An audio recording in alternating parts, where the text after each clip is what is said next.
11 से 2 political show. आइए विस्तार से सियासी खबरों का सिलसिला शुरू करते हैं। खास मेहमानों का पैनल हमारे साथ लगातार बना हुआ है और बड़ी खबर दिल्ली से आ रही है।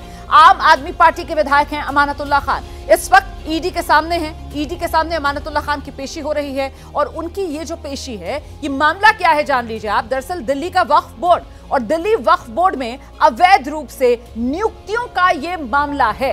इसी को लेकर ईडी की तरफ से अमानतुल्लाह खान से पूछताछ की जा रही है।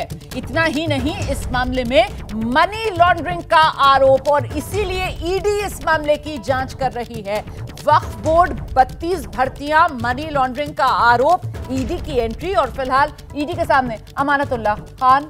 ईडी अमानतुल्लाह खान से पूछताछ कर रही है। ईडी के सामने पेशी से पहले अमानतुल्लाह खान पूरे कॉन्फिडेंट नजर आए। जरा सुनिए किस अंदाज में गए ईडी दफ्तर। क्या करनी है भाई, इन लोगों ने बुलाया, मैं आया हूँ। आप उस रात को जाने को डर अंदर है, हो सकता है आपको महसूस हो रहा है? डर क्या है? इलीगल रिक्रूटमेंट की गई थी आपके टेन्योर में दिल्ली इसको कहते हैं इलीगल। आपसे पहले कैसे होता था? आरोप के बारे में क्या कहना चाहेंगे? इसको कहते हैं, वो मैंने नहीं किया था, बोर्ड ने किया था और रिक्रूटमेंट कमेटी ने किया था। चेयरमैन की कोई पावर नहीं है। चेयरमैन बोर्ड का एक बोर्ड मेंबर के सिर्फ चेयर होता है वो। तो जो मेंबर की पावर है वो चेयरमैन की पावर है। और मुझसे पहले जो रिक्रूटमेंट हुए हैं, अगर आप उनको देखेंगे, वो लिस्टें हैं पूरी, परमानेंट कर दिए गए। हमने तो कॉन्ट्रैक्ट पर किए और वहाँ रिक्वायरमेंट थी और हमने तो बाकायदा लीगल ओपिनियन लेकर किए, ऐसे नहीं कर लिए। तो ये अमानतुल्लाह का पक्ष आपने जाना और वहीं दूसरी तरफ अमानतुल्लाह खान की जो पार्टी है, आम आदमी पार्टी, वो कह रही है ईडी क्या कार्रवाई करती है आगे, इस पर हमारी नजर है। आज आम आदमी पार्टी के विधायक अमानतुल्लाह खान को ईडी ने समन किया है और आज उन्हें 11 बजे ईडी के सामने पेश होना है। कोर्ट ने गिरफ्तारी पर भी रोक नहीं लगाई है, तो क्या आप इस पर क्या प्रतिक्रिया? देखिए, ये तो चारों तरफ जिस तरह से अभियान चल रहा है ईडी का, वो सबके सामने है। अभी हम भी इंतजार कर रहे हैं कि क्या होता है, उसके अनुसार फिर अपनी रणनीति बनाएं। और इसी पर और जानकारी के लिए इस वक्त हमारे साथ हमारे दो सहयोगी मौजूद हैं। दीपक रावत हमारे साथ जुड़ रहे हैं, साथ ही मनोज वर्मा इस वक्त हमारे साथ मौजूद है। पहले तो मनोज के पास आपको लेकर चलते हैं और जरा जानते हैं मनोज वर्मा से वो कौन से सवालों की फेहरिस्त जो ईडी ने तैयार की है अमानतुल्लाह खान से, जिनके जवाब ईडी लेना चाहती है, किस तरीके से घिरते हुए इस वक्त अमानतुल्लाह खान नजर आ रहा है। मनोज, बताइए विस्तार से। जी बिल्कुल, देखिए रोमाना, आपको पहले मैं ये बताना चाहूँगा कि इस मामले की जो जांच है वो एंटी करप्शन ब्यूरो की टीम कर रही थी। एंटी करप्शन ब्यूरो की जो एफआईआर थी उसी को आधार बनाकर ईडी ने मनी लॉन्ड्रिंग का मामला दर्ज किया था और ईडी अब तक इस मामले में 3 आरोपियों को गिरफ्तार भी कर चुकी है। और जो आरोप अमानतुल्लाह खान पर लगे हैं उसमें ये आरोप है कि जो वक्फ बोर्ड में 32 भर्तियाँ हुई थी वो अवैध तरीके से हुई थी। इसके अलावा वक्फ बोर्ड की जो संपत्तियाँ हैं उसको अवैध तरीके से किराए पर दिया गया था और जो वक्फ बोर्ड का पैसा था उसमें उसका भी दुरुपयोग जो है वो किया गया था। इसी को लेकर के ईडी की जो टीम है वो अमानतुल्लाह खान से सवाल जवाब करना चाहती थी। कई सम्मन अमानतुल्लाह खान को दिए गए थे लेकिन उसके बावजूद वो पेश नहीं हो रहे थे। अमानतुल्लाह खान हाई कोर्ट पहुंचे, वहां से भी राहत नहीं मिली। इसके बाद सुप्रीम कोर्ट गए तो सुप्रीम कोर्ट ने अमानतुल्लाह खान को कहा कि आप 18 तारीख को ईडी ऑफिस जाइए और जो ईडी सवाल करना चाहती है उनके आप जवाब दीजिए। तो कई सवाल हैं जिसकी जो लिस्ट है वो ईडी ने बना रखी है। जिस तरीके से अमानतुल्लाह खान पर भर्तियों के आरोप लगे हैं उससे जुड़े हुए सवाल हैं। इसके अलावा जो आरोप ये भी लगा है कि जो वक्फ बोर्ड की संपत्तियां थी उसको अवैध तरीके से किराए पर दिया गया। तो तमाम सवालों के कुल मिलाकर ये कहा जाएगा कि इस वक्त जिस घेरे में घिरे हुए नजर आ रहे हैं अमानतुल्लाह खान, वो खासा बड़ा है। मामला सिर्फ नियुक्तियों से जुड़ा हुआ नहीं है, बल्कि दिल्ली वक्फ बोर्ड, पैसे की गड़बड़ियां और साथ ही साथ जो संपत्तियां हैं वक्फ बोर्ड की, उनको अनियमित तौर पर आगे किराए पर देना या उनका जो इस्तेमाल है वो गलत तरीके से किया जाना। तो बहुत लंबा चौड़ा ये घेरा जिसमें फिलहाल फंसते हुए नजर आ रहे हैं यहां पर अमानतुल्लाह। लेकिन इस सब के बीच पार्टी की प्रतिक्रिया दीपक रावत वही कि ये जो कुछ हो रहा है वो आम आदमी पार्टी को खत्म करने के लिए बीजेपी की साजिश।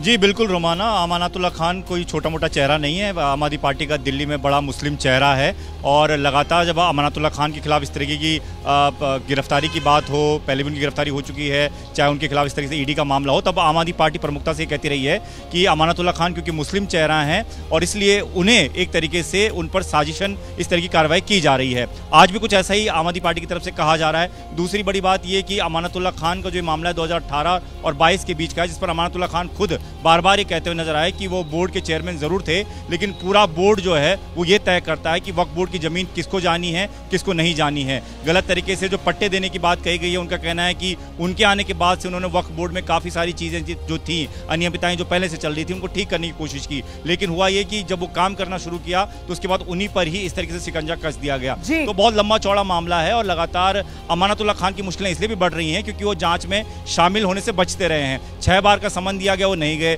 इसके खिलाफ वो हाईकोर्ट गए, हाईकोर्ट से राहत नहीं मिली, सुप्रीम कोर्ट गए, सुप्रीम कोर्ट से भी राहत नहीं मिली। तो जांच में शामिल तो होना पड़ेगा और आज वो आए हैं क्योंकि सुप्रीम कोर्ट ने कहा, इसलिए आए हैं। अब ये देखना होगा कि उनकी गिरफ्तारी होती है या फिर ईडी पूछताछ के बाद उनको छोड़ देती है। बहुत शुक्रिया आप दोनों का इस तमाम जानकारी के लिए। और इस बीच एक बड़ी खबर आ रही है, बिहार से आ रही है। बिहार में आप जानते हैं पहले चरण में चुनाव होना है 4 सीटों पर, और इस वोटिंग से पहले ही एक वीडियो है जबरदस्त तरीके से बिहार में वायरल हो रहा है और इसको लेकर सियासी घमासान खड़ा हो गया है।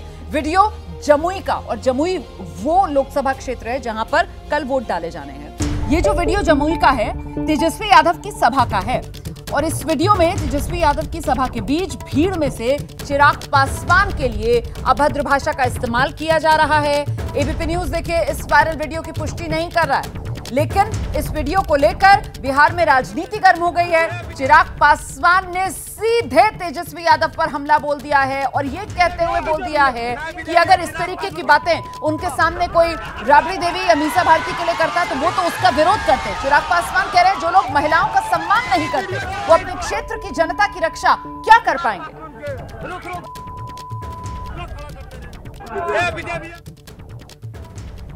तो ये वीडियो आप देख रहे हैं, यही वीडियो है बिहार में जबरदस्त तरीके से वायरल है, और इस वीडियो में मंच पर तेजस्वी यादव है, नीचे से वो अभद्र टिप्पणियां जो की जा रही है चिराग पासवान पर, इतनी अभद्र टिप्पणियां हम आपको सुना नहीं सकते। और साथ ही में एक बार फिर से दोहरा दूं, ये जो वायरल वीडियो है एबीपी न्यूज इसकी पुष्टि भी नहीं करता है, लेकिन इसको लेकर सियासत गर्म बिहार की। चिराग पासवान कैसे तेजस्वी को घेर रहे हैं ये सुनिए।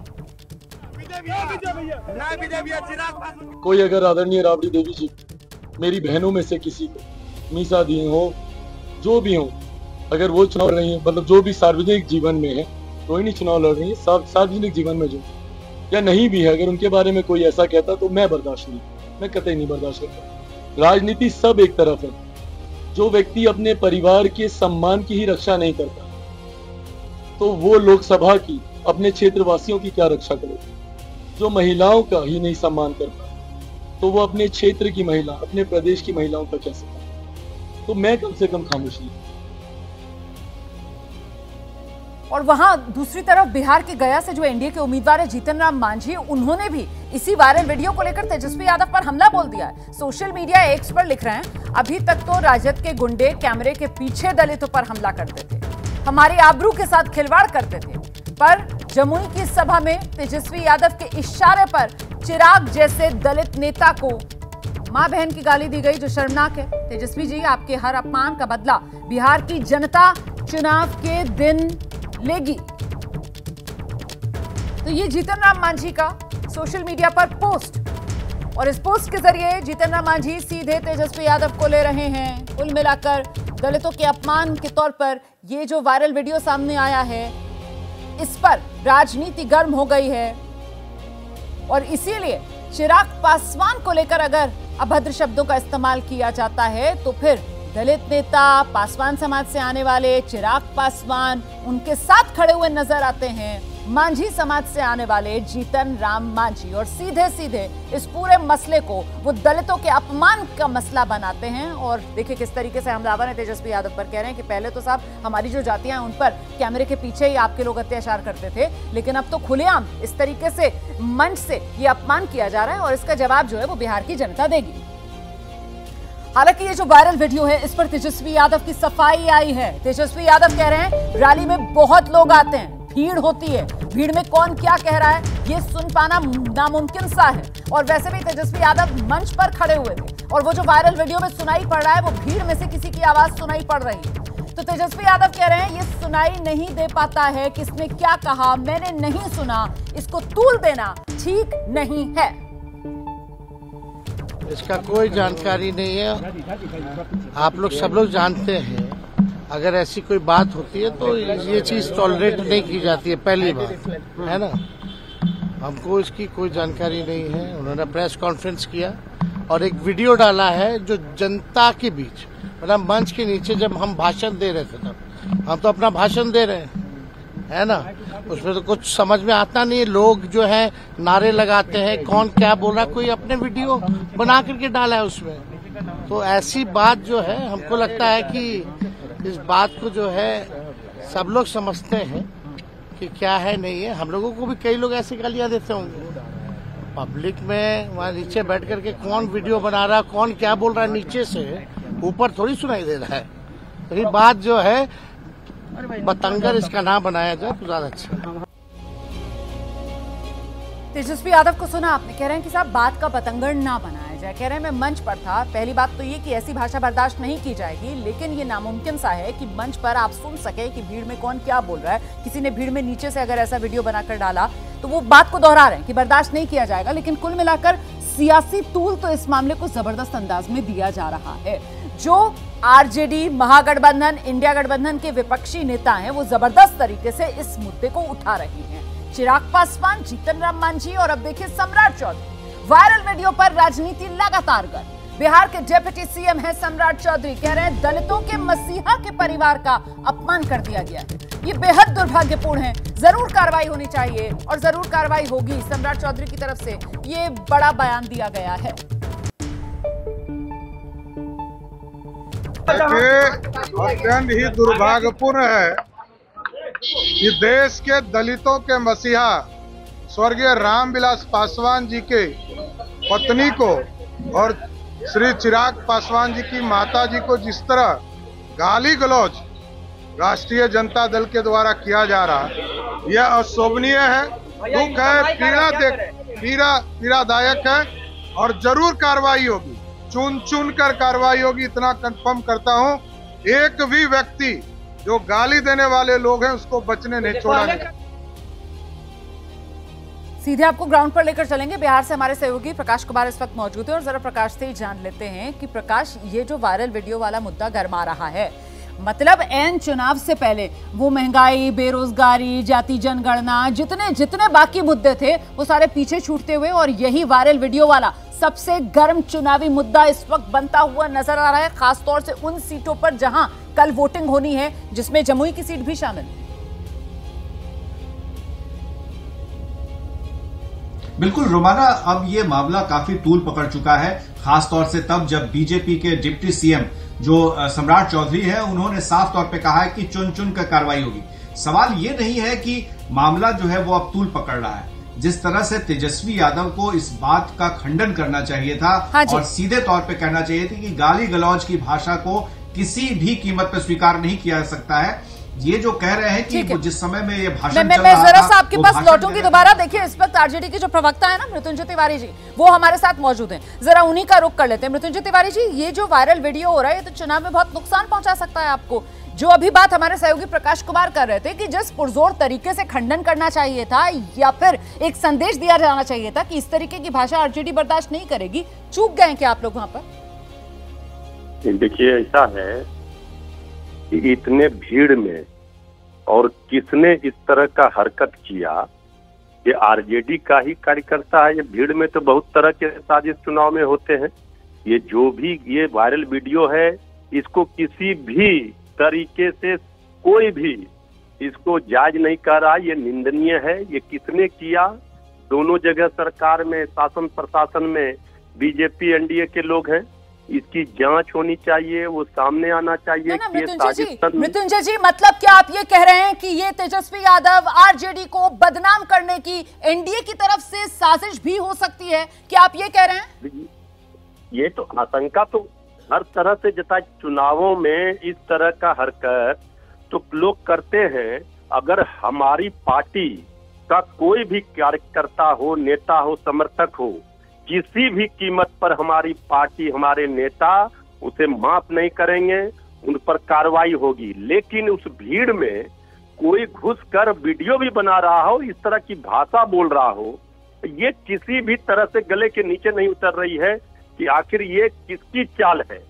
हम कह रहे हैं सब लोग राजनीति की विचारधारा की राजनीति में अपना विरोध है, लेकिन देखिए ना, जीतन राम मांझी साहब तो ये कह रहे हैं कि इनकी पोल खुल गई है। अभी तक इनके कार्यकर्ता, आप लोगों पर आरोप लगा रहे हैं, वो कह रहे हैं अभी तक आरजेडी के कार्यकर्ता कैमरे के पीछे छुप छुपा कर यही काम करते थे, दलितों को अपमान करने का, और वो कह रहे हैं अब ये पकड़ी गई इनकी चोरी, पोल खुल गई आप लोगों की। देखिए, ज्यादा अगर एनडीए के लोग बोल रहे हैं तो इसका मतलब स्पष्ट है कि वो इसको राजनीतिक मुद्दा इसलिए बनाना चाह रहे हैं कि हो सकता है कि उन्हीं की साजिश हो इस तरह का।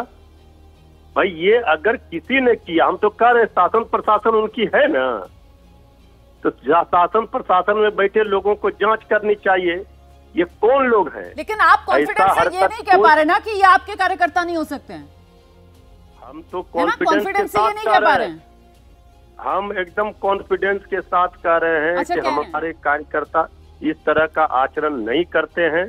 ये वीडियो साजिशन बनाया गया है, बनवाया गया है। बहुत शुक्रिया मृत्युंजय तिवारी जी, अपनी बात एबीपी न्यूज के माध्यम से दर्शकों के सामने रखने के लिए। आरजेडी का स्टैंड आपने सुना, आरजेडी कह रही है हमारे कार्यकर्ता ये हो ही नहीं सकते, ये चुनावी माहौल में साजिशन, आरजेडी को बदनाम करने के लिए एनडीए की साजिश है। और साथ ही साथ चुनौती आरजेडी की तरफ से दी जा रही है कि साहब केंद्र की सत्ता, राज्य की सत्ता, दोनों जगह एनडीए की सरकार है ना, जांच करवाएं, दूध का दूध पानी का पानी अपने आप हो जाएगा। 12 से 2 देश का पॉलिटिकल शो देख रहे हैं आप। बिहार की चुनावी राजनीति गर्मा गई है वायरल वीडियो को लेकर, और इस चुनावी माहौल में ये गाली गलौज का जो मामला है वो तूल पकड़ता हुआ नजर आ रहा है। जिस वक्त ये गाली गलौज हो रही थी उस वक्त मंच पर जमुई से जो आरजेडी की उम्मीदवार है अर्चना रविदास, वो भी मौजूद थी। इस पूरे मामले को लेकर उनकी प्रतिक्रिया सामने आई, उनसे बात की एबीपी न्यूज संवाददाता अहमद बिलाल ने, उनका पक्ष जानिए। तेजस्वी यादव आए थे, जमुई में आपकी सभा हुई, लेकिन जो उस सभा में चिराग पासवान की माता जी के बारे में और महिलाओं के बारे में जिस तरीके की टिप्पणी की गई, वो एक राष्ट्रीय मुद्दा अब बन गया। बहुत अच्छा सवाल पूछे, हम चाह रहे थे कोई पूछें ये बात। सबसे पहले बात कि हम लोग को पता नहीं है ये कहाँ हुआ, कैसे हुआ, मेरे ध्यान में नहीं है, हम ध्यान नहीं दिए इस चीज़ पे। कोई विरोधी दल भी करवा सकते हैं ऐसा, क्या है नहीं है इसके बारे में जानकारी है, लेकिन हम उनको आपके माध्यम से एक सजेशन देना चाहेंगे। जो भी किए ऐसा, अगर उनके दल के किए हो, कोई विरोधी पार्टी किए हो या जो भी किए हो, उनकी हम निंदा करते हैं, ये गलत है, नहीं करना चाहिए। लेकिन आपके माध्यम से उनको ये सजेशन देना चाहते हैं कि अगर आपके बारे में कोई बोला, आपको इतना बुरा लगा, क्यों आप देख रहे होंगे हर जगह, क्यों हमारा पर्सनल लाइफ है, रील है, ये है, वो है, कुछ उसमें गंदगी तो नहीं है, लोग अपने पर्सनल लाइफ जीते हैं और इसमें कहीं किसी तरह का रोक टोक नहीं है, नहीं होना चाहिए। आप क्यों किसी के घर की बेटी की इज्जत उछालने की कोशिश, आप तो इज्जत ही उछालने के लिए मानसिकता से कर रहे हैं ये सब। भले मेरे समर्थक पे इसका कोई प्रभाव नहीं पड़ रहा है और पड़ेगा भी नहीं, क्योंकि इसमें कुछ गलत नहीं है। हमको लगता है कि आप लोग के भी घर में आपकी बहन बेटी बनाती होगी रील, कोई बहुत बड़ा बात नहीं है। लेकिन आप किस मानसिकता से कर रहे हैं? आप जब दूसरे की बेटी की इज्जत उछालने की कोशिश कर रहे हैं तो आपको बुरा नहीं लग रहा है, और आपके लिए कोई कुछ बोल दिया तो आपको बुरा लग रहा है। लेकिन फिर भी हम सपोर्ट नहीं करते हैं ऐसा। अगर कहीं कोई भी कुछ किए हैं तो हमको जानकारी नहीं है कौन थे, क्या थे, विरोधी दल के थे, हम लोगों की छवि खराब करने के लिए किए, क्या किए हम लोग को पता नहीं है। हम लोग तो अपने प्रोग्राम में व्यस्त थे, उसकी भी निंदा करते हैं। लेकिन अगर आप भी कुछ कर रहे हैं तो उसकी भी निंदा करते हैं। चिराग पासवान से मैं कल बात भी कर रहा था, भावुक भी दिखे वो, और उन्होंने साफ तौर पे कहा कि अगर मैं मंच पर मौजूद होता और तेजस्वी यादव जिनको उन्होंने छोटा भाई बताया, अगर उनके माँ बेटी के बारे में अगर कोई इस तरीके की टिप्पणी करता तो मैं बिल्कुल बर्दाश्त नहीं करता। तेजस्वी यादव ने बर्दाश्त कैसे कर लिया? हाँ, तो यही तो बता रहे हैं कि हम लोग को तो ऐसा सोचना है कि कोई विरोधी पार्टी हम लोग के छवि को खराब करने के लिए ऐसा किए हैं, क्योंकि हम लोग जान नहीं रहे हैं ऐसा। हम लोग अपने कार्यक्रम में व्यस्त थे, जैसा कि आप देख रहे हैं, और जब माइक लाउडली माइक रहता है, साउंड स्पीकर बजता रहता है तो कुछ हम लोग को नहीं सुनाई पड़ता है, हम लोग जैसा कि स्टेज पे रहते हैं। तो पता नहीं है इसके बारे में, लेकिन हम आपको फिर से बोलेंगे कि आप भी अपने कार्यकर्ता को बोलें कि यहाँ की बेटी हैं तो आपकी भी बहन हैं, आप अपनी बहन का इज्जत नहीं उछालने कहिए, अपने कार्यकर्ता को समझाइए। आप करवा रहे हैं, आपके कार्यकर्ता करवा रहे हैं, जो भी करवा रहे हैं उनको आप सजेशन दीजिए कि जैसे आपकी इज्जत है वैसे हम लोगों की भी इज्जत है। आखिरी मोमेंट पे चुनाव के आखिरी क्षणों में जब इस तरीके से महिलाओं के प्रति टिप्पणी होती है और वो एक मुद्दा बन जाती है, ये सब बहुत गलत है। किसी के भी बारे में गलत बात नहीं होनी चाहिए। अगर हम लोग राजनीति करते हैं तो सिर्फ विकास की बातें होनी चाहिए, रोजगार की बातें होनी चाहिए, अपने स्थानीय क्षेत्र में क्या विकास होना चाहिए उसकी बातें होनी चाहिए। ऐसा कोई भी अच्छी राजनीति नहीं होनी चाहिए जिससे कि किसी के भी मान सम्मान को, प्रतिष्ठा को ठेस पहुंचे। ठीक है, शुक्रिया बात करने के लिए। कैमरा पर्सन शैलेश सिंह के साथ अहमद बिलाल, एबीपी न्यूज़, जमुई। तो ये अर्चना रविदास को आप सुन रहे थे। जमुई में चिराग पासवान के जो जीजा हैं अरुण भारती, उनके सामने आरजेडी की उम्मीदवार हैं और अर्चना रविदास इस मौके पर बहुत आहत नजर आ रही थी। उनकी तरफ से एक तो ये जो वीडियो वायरल हो रहा है इसको लेकर कहा गया कि साहब ये एनडीए की ही साजिश हो सकती है, और दूसरी तरफ जो महिलाओं के अपमान और सम्मान वाली बात चिराग पासवान कह रहे थे ना, उसको लेकर उल्टा अर्चना रविदास ने चिराग पासवान को इस रूप में घेरा कि साहब मैं भी तो महिला हूं और आपके एलजेपी के कार्यकर्ता मेरे खिलाफ जिस तरीके की टिप्पणियां कर रहे हैं और मुझे जिस तरीके से टारगेट कर रहे हैं उस पर भी चिराग पासवान को कुछ बोलना चाहिए। कुल मिलाकर सियासत जोरदार अंदाज में गर्म है। और दूसरी तरफ बिहार के डिप्टी सीएम है विजय सिन्हा, वो भी कूद गए हैं, तेजस्वी यादव पर हमला बोल रहे हैं, कह रहे हैं ये गुंडाराज वाली भाषा है जो गाली देने वालों की मानसिकता को दर्शाता है। सुनिए।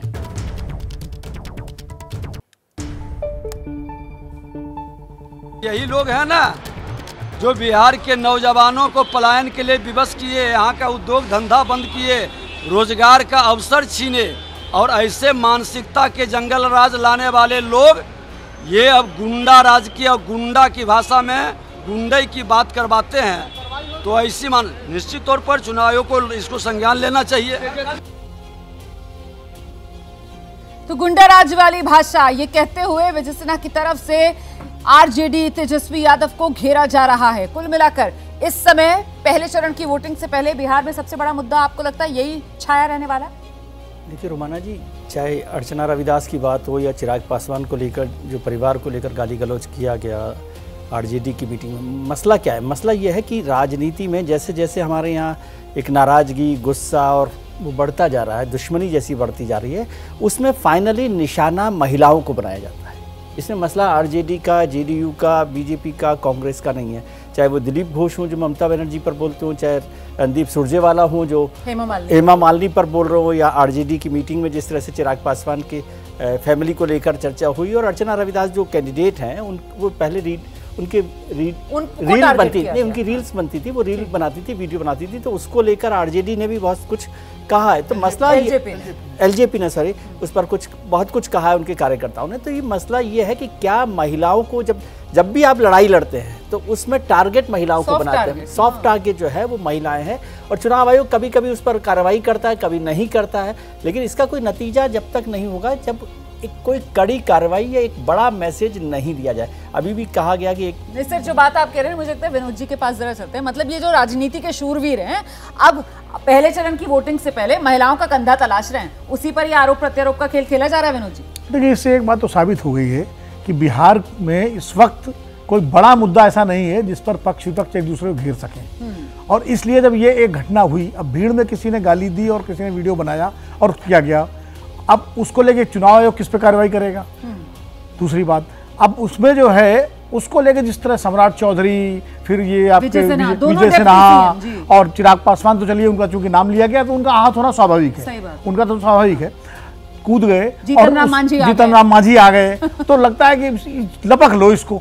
और जैसे विजय जी ने कहा कि महिलाओं, एक तरफ तो महिलाओं को निशाना बना के उनका अपमान किया जाता है और दूसरी तरफ उसी को आधार बना के अपना वोट बढ़ाने की राजनीति की जाती है। महिलाओं से किसी को कुछ नहीं है, क्योंकि अगर यही इनके पक्ष किसी ने किया होता तो ये सब इनको सांप सूंघ गया होता। मैं आपको एग्जांपल देता हूँ, 2019 में हिमाचल प्रदेश के तत्कालीन प्रदेश भाजपा अध्यक्ष ने ऐसी अभद्र टिप्पणी राहुल गांधी को लेकर की थी जो बोल ही नहीं सकते, जो सड़क छाप बादशाह से भी कही बात थी, और चुनाव आयोग ने संज्ञान लिया था, फिर उन पर बैन भी लगाया था।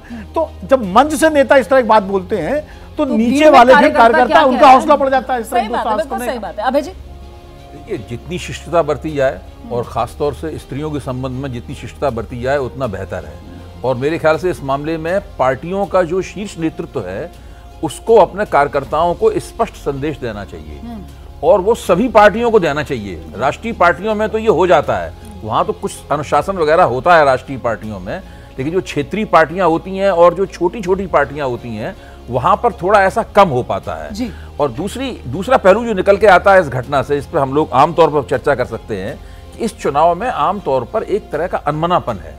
आपको कोई बहुत उत्साह, कोई बहुत बड़ा उछाल दिख रहा हो, जैसा कि पिछले चुनाव में था या उससे पिछले चुनाव में था, ऐसा नहीं है। और ये लंबे अरसे बाद हुआ है। देखिए 2004 का चुनाव, 2009 का चुनाव, 2014 का चुनाव और 19 का चुनाव काफी उत्साहपूर्ण जोशीले चुनाव थे। ये एक ऐसा चुनाव है जिसके अंदर काफी अनबनापन है, जिसमें इस तरह की जो छिछली बातें होती हैं ना, उनका सहारा लिया जाता है, वो उनकी बनाती है। ठीक है। राकेश शुक्ला जी, देखिए राजनीति में जो शब्दों की मर्यादा है वो लांघना आम बात हो गई। ठीक है जी। अब आप गुजरात से लेकर सुरजेवाला तक देखिए, मेरा मानना ये है कि इस वीडियो को राजनीतिक तूल देने की बजाय दोनों पार्टी के लोग यही वीडियो लेकर निर्वाचन आयोग के पास जाते और उनसे कहते कि इसकी जांच कराइए और जांच करा के जो भी दोषी है उस दोषी के खिलाफ कार्रवाई करिए। लेकिन दोनों राजनीतिक दल इसे राजनीतिक मुद्दा बना रहे हैं और राजनीतिक मुद्दा बनाने के कारण ही आगे इस तरह की घटनाएं नहीं होंगी। ये इसलिए नहीं कहा जा सकता कि रुकेगी क्योंकि राजनीतिक दल के नेता, जैसे अभय जी बोल रहे थे, जब नेता ही इस तरह के मामलों को प्रोत्साहित करेगा तो नीचे का कार्यकर्ता क्यों इस तरह की मर्यादाओं को लांघने से ये बात आपने बिल्कुल सही कही कि इस मामले को सीधे सीधे इसका फैसला करवाया जाना चाहिए था, लेकिन जिस तरीके से राजनीतिक तौर पर इस मामले को तूल दी जा रही है तो कहीं ना कहीं दोनों ही पक्षों की तरफ से इस मामले का चुनावी फायदा लेने की कोशिश की जाती हुई नजर आ रही है। पॉलिटिकल शो में पश्चिम बंगाल का रुख करेंगे, जहां मुर्शिदाबाद में रामनवमी के जुलूस पर हुए हमले को लेकर अब राजनीति गरमाई हुई है। पश्चिम बंगाल बीजेपी के नेता हैं, विधानसभा में नेता विपक्ष शुभेंदु अधिकारी, इस मामले में राज्यपाल को चिट्ठी उनकी तरफ से लिखी गई है। शुभेंदु अधिकारी ने मुर्शिदाबाद की वारदात की जांच एनआईए से कराने की मांग कर दी है। शुभेंदु अधिकारी ने राज्यपाल को चिट्ठी लिखी। पश्चिम बंगाल में कानून व्यवस्था फेल हो गई। मुर्शिदाबाद में रामनवमी के जुलूस पर जो हमला हुआ है उसी को लेकर बंगाल में कानून व्यवस्था फेल। बंगाल सरकार पर शुभेंदु अधिकारी का जोरदार हमला, बाकायदा चिट्ठी राज्यपाल को भेजी गई है। फिर से ममता जी का कारण पश्चिम बंगाल का भीतर एक नया बांग्लादेश पैदा हो जाएगा। कहां जा रहा है ये राज्य? कौन सा ये राजनीति चल रहे इस राज्य पे? राम का देश में रामनवमी का दिन राम का जुलूस का ऊपर पथराव, इतना साहस क्यों?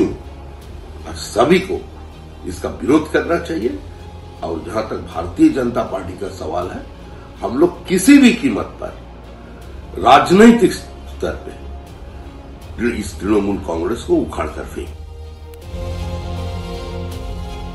तो आपने देखा किस तरीके से अब सियासत यहां पर गरमा रही है। रामनवमी जुलूस पर हमला, प्रधानमंत्री नरेंद्र मोदी की तरफ से चुनावी सभा में पहले भी इस बात का जिक्र किया गया था और टीएमसी की तरफ से तभी जवाब दे दिया गया था कि साहब बीजेपी ऐसी कोई साजिश रच सकती है।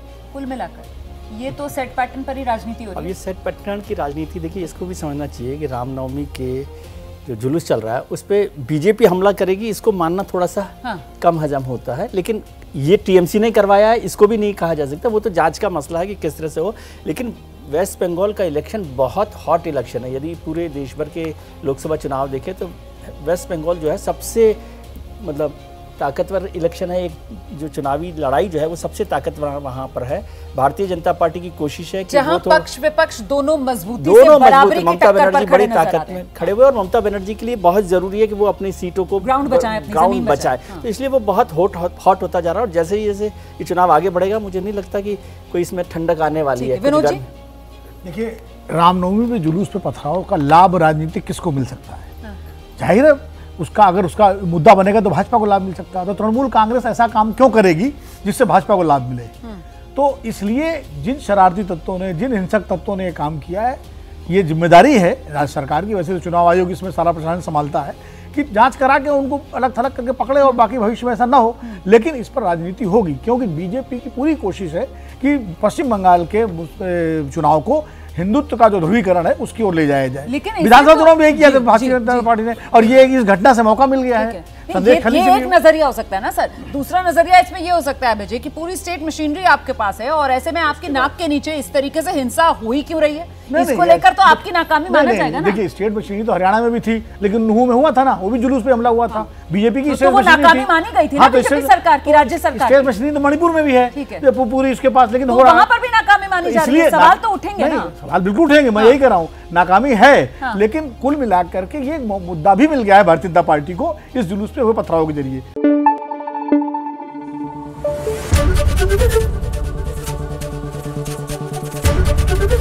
एबीपी न्यूज आपको रखे आगे।